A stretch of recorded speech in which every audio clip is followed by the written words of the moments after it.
जसं तुम्हाला माहितीच आहे, आपण आपल्या YouTube चॅनलवर आणि Facebook पेजवर हटके चवीच्या टिफिन भाज्यांच्या रेसिपीची एक नवीन सीरीज सुरू केलेली आहे. ज्यामध्ये मी तुम्हाला नवनवीन पद्धतीने बनवलेल्या आगळ्या-वेगळ्या चवीच्या टिफिन भाज्यांच्या रेसिपीज दाखवणार आहे. आजसुद्धा अशीच एक टिफिन भाजी मी तुम्हाला दाखवणार आहे, जी चवीला तर मस्तच लागते, बनवायला फार सोपी आहे आणि काही मिनिटामध्ये बनवून तयार होते. यासाठी मी इथे ताजा मटार घेतलेला आहे.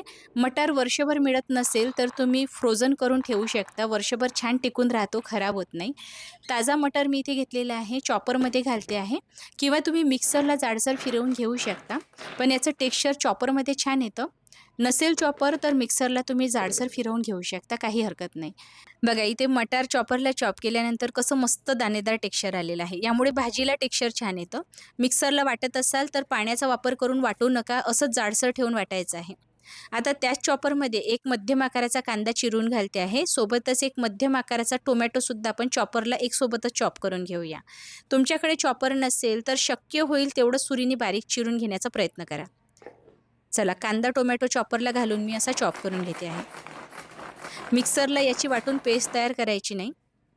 चॉपरला चॉप करा किंवा सुरीने बारीक चिरून घ्या. आता एका मिक्सरच्या भांड्यामध्ये आपण लसूण आल्याची पेस्ट तयार करूया. 7 ते 8 लसूण पाकळ्या, अर्धा ते 1 इंच आलं, सोबतच पाणी घालायचं आणि अगदी बारीक असं वाटून घ्यायचं. फोडणीसाठी कढईमध्ये तेल गरम झालं की जिरे घालायचं. चॉप केलेला कांदा आणि टोमॅटो घालायचा आहे आणि छान परतून घ्यायचा. जोवर तेल सेपरेट व्हायला लागत नाही तोवर छान परतायचं आहे. आता यासोबतच मी मीठ घालते आहे. मीठ घातल्यामुळे कांदा टोमॅटो पाणी सोडायला लागतं आणि त्यामुळे लवकर शिजून जातो. यामध्ये आता लाल तिखट घालते आहे, हळद घालते, धनेपूड घालायचं आहे 2 मोठे चमचे आणि सोबतच मी खडा मसाला घालते आहे. सर्व खडे मसाले मिक्सरला जाडसर फिरवून ते घालायचे. छान चव येते या भाजीला आणि लसूण आल्याची पेस्ट घालायची आहे. थोडं पाणीसुद्धा घालते आहे. आता हे सर्व छान परतून झालं की थोडं पाणी घालायचं आणि जोवर तेल सेपरेट होत नाही ना, तोवर आपल्याला शिजवून घ्यायचं आहे. मी या भाजीला तेलाचा वापर कमीच केलेला आहे, पण जेव्हा आपण या पद्धतीने मसाले शिजवतो, तर आपसुकच तेल सुटायला लागतं. आता दुसऱ्या एका पॅनमध्ये वाटलेला जो मटार आहे ना, तो शिजवायचा आहे. गॅस मध्यम आचेवर ठेवायचा. अगदी थोडं तेल घालायचं आणि आता हाय फ्लेम करून 2 ते 3 मिनिटासाठी परतायचा. म्हणजे या मटारला मस्त स्मोकी असा एक फ्लेवर येतो. हे परतवून झालं की इकडे ग्रेव्ही बघूया. बघा तेल सेपरेट व्हायला लागलेलं आहे ना, म्हणजे कांदा टोमॅटो छान शिजल्या गेलेले आहे आणि मसालेसुद्धा मस्त परतल्या गेलेले आहे. आता यामध्ये मी घालते आहे पनीर. यामुळे या भाजीला चव खूप मस्त येते. जवळपास मी 50 ते 60 ग्रॅम पनीर घालते आहे. असं किसून घालायचं.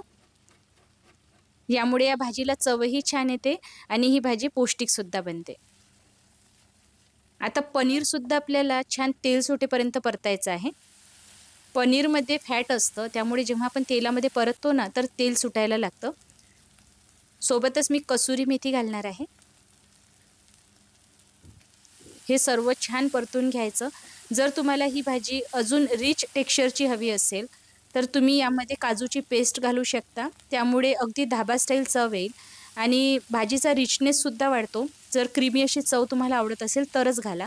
पण तुम्हाला जर भाजी नेहमीसारखी साधी सिंपल ठेवायची असेल ना, तर तुम्ही यामध्ये पेस्ट नाही घातली तरीही चालेल. पेस्ट न घालतासुद्धा ही भाजी चवीला छानच लागते. मटार आपण पॅनमध्ये परतवून घेतलेला होता, पण आपल्याला छान मऊसूद असा शिजवायचा आहे. त्यामुळे यातला गोडवा वाढतो, अजून छान चव येते, म्हणून थोडं पाणी घालून शिजवते आहे. मी अख्खा मटारसुद्धा घालते आहे, ज्यामुळे भाजी दिसायला छान दिसेल. आता यामध्ये मी चिरलेली कोथिंबीर घातलेली आहे. छान परतून घ्यायचं. बरेच जण असे असतात ज्यांना चपातीबरोबर नुसतं कोरडी भाजी खायला आवडते, जसं मला आवडते. मला लपलपीत भाज्या जास्त आवडत नाही, कोरड्या भाज्या जास्त आवडतात. पण काही जणांना नुसतं कोरडी भाजी खाऊन भूक होत नाही. अशा वेळी तुम्ही काय करू शकता, यामध्ये पाणी घालून पातळ करून घेऊ शकता आणि याचीच लपलपीत भाजीसुद्धा तयार करता येईल.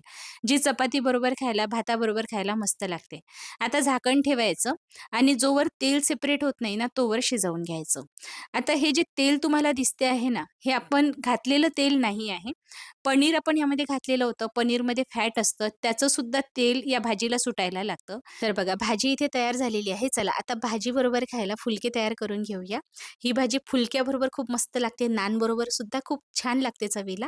भाताबरोबर सुद्धा खाऊ शकता. मला तर ही भाजी ना लपलपीतपेक्षा कोरडी खायला जास्त आवडते. जसा मिरचीचा खरडा असतो ना, तसं सर्व्ह करायचं. म्हणजे असा मस्त टम्म फुगलेला गरमागरम गव्हाच्या पिठाचा फुलका तयार करायचा.